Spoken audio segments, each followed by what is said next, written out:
आज हम कुछ बहुत ही गंभीर संकेतों पर गौर करने वाले हैं। ये वो संकेत हैं जिनका जिक्र हजारों साल पहले हमारे शास्त्रों में किया गया था और ये एक युग के अंत की तरफ इशारा करते हैं। कभी कभी ऐसा महसूस होता है ना कि ये दुनिया कितनी तेजी से बदल रही है और शायद उस दिशा में जा रही है जो हमें थोड़ा बेचैन कर देती है। आप देखिए, एक तरफ तो धर्म और सही गलत की बातें कम होती जा रही हैं और वहीं दूसरी तरफ लोगों में गुस्सा, चिड़चिड़ापन, बेसब्री ये सब बढ़ता ही जा रहा है। ये साफ दिखाता है कि हमारे समाज का जो संतुलन है वो कहीं ना कहीं बिगड़ रहा है।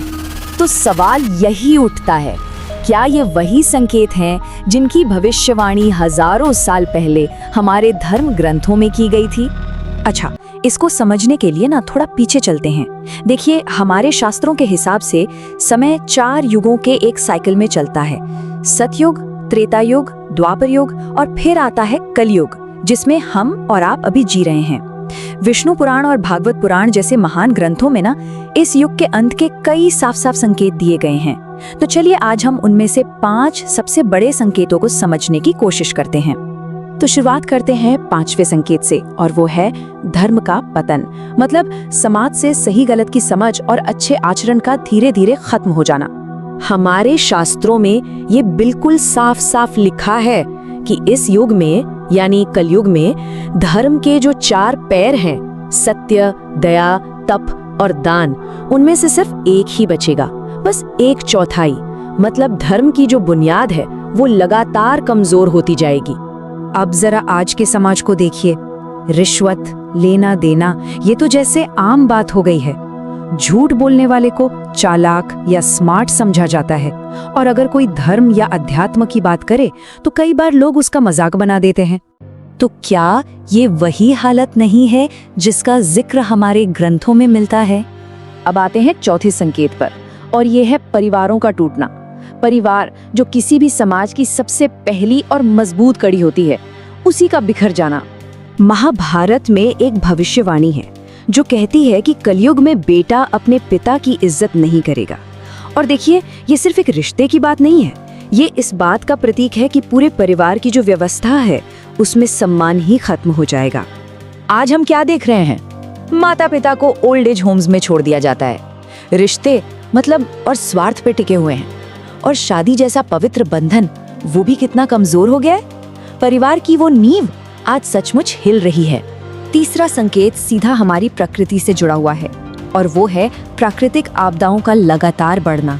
शास्त्रों में चेतावनी दी गई है कि कलयुग के आखिरी दौर में अकाल पड़ेंगे, भूकंप आएंगे, महामारियां फैलेंगी और मौसम का पूरा संतुलन बिगड़ जाएगा। बारिश का कोई ठिकाना नहीं रहेगा, कहीं सूखा होगा तो कहीं अचानक बाढ़ आ जाएगी। ज्यादा दूर जाने की जरूरत नहीं है, पिछले कुछ सालों को ही देख लीजिए। 2020 में हम सब ने एक भयानक महामारी को झेला। 2023 में पूरी दुनिया ने रिकॉर्ड तोड़ गर्मी देखी और आज तो हम हर दूसरे दिन कहीं ना कहीं अचानक आई बाढ़ और अजीबोगरीब मौसम की खबरें सुन रहे हैं। क्या ये सब सच में सिर्फ एक संयोग हो सकता है? अब बात करते हैं दूसरे संकेत की जो सीधे इंसान के मन से जुड़ा है और वो है लोभ और क्रोध का हद से ज्यादा बढ़ जाना। श्रीमद् भगवद गीता में भगवान श्री कृष्ण ने बिल्कुल साफ कहा है, काम, क्रोध और लोभ ये 3 नरक के दरवाजे हैं। ये इंसान को खुद अपनी ही तबाही की ओर ले जाते हैं। आज के समय में देखिए, जरा से पैसे के लिए खून के रिश्ते टूट जाते हैं। सोशल मीडिया खोलकर देखिए, नफरत और गुस्से से भरा पड़ा है और जरा सी बातों पर लोग एक दूसरे की जान लेने पर तुल जाते हैं। ऐसा लगता है जैसे इंसान के अंदर से सब्र ही खत्म हो गया है। और अब पहला संकेत। ये संकेत सिर्फ अंत का नहीं बल्कि एक नई शुरुआत का भी है और वो है भगवान का अंतिम अवतार। ग्रंथ कहते हैं जब अधर्म यानी अन्याय और पाप अपनी सारी हदें पार कर जाएगा, जब दुनिया में अच्छाई लगभग खत्म हो जाएगी, तब भगवान कल्कि के रूप में अवतार लेंगे। भविष्यवाणी यह है कि वो शंभल नाम के एक गांव में जन्म लेंगे और वो अधर्म का सर्वनाश करके इस धरती पर फिर से सत्य के युग यानी सतयुग की स्थापना करेंगे। लेकिन इसमें एक बहुत गहरा राज है। कलयुग का अंत सिर्फ कोई बाहरी घटना नहीं होगी, ये एक आंतरिक बदलाव है, एक क्रांति है और इसकी शुरुआत हमारे अंदर से होती है। हम सब इसी कलयुग में रहते हुए अपने अंदर एक छोटा सा सतयुग बना सकते हैं।